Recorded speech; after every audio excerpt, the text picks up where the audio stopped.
everyone, welcome back to my channel.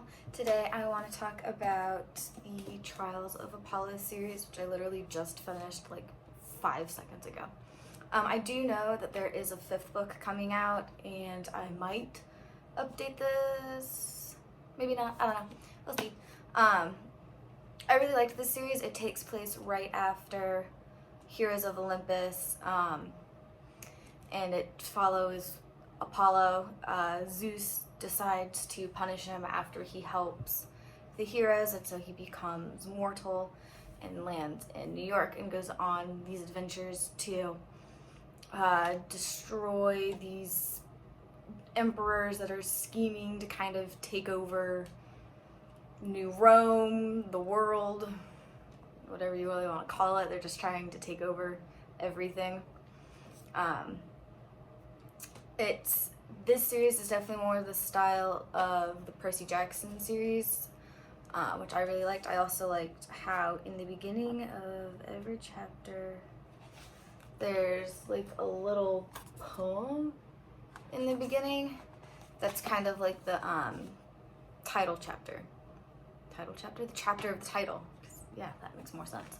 So I liked that there was that. He explained it at the very end. I'm guessing what type of poem this was. I don't remember it because they don't teach it to you in English class, so I don't remember it, even though I just finished the book. Like I said, I can understand why these book series are still popular in schools for a lot of children, especially of middle school age. I am very much looking forward to the 5th one, which comes out October of this year, and that'll be the final one. This is book 4. Book 5 is coming out soon. Yeah, so it takes place after Heroes of Olympus. Apollo gets banished from Olympus, essentially, and he's trying to prove his worth to become a god, kind of like what we see in the movie Hercules. He has to prove to the gods that he is worthy of, being a god.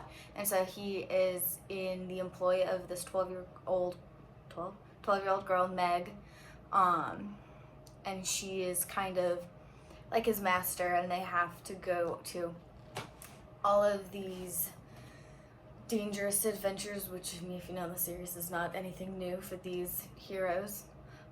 We do go back to Camp Jupiter, which is nice, and so some stuff happens there. I don't want to give any spoilers if you want to read the series.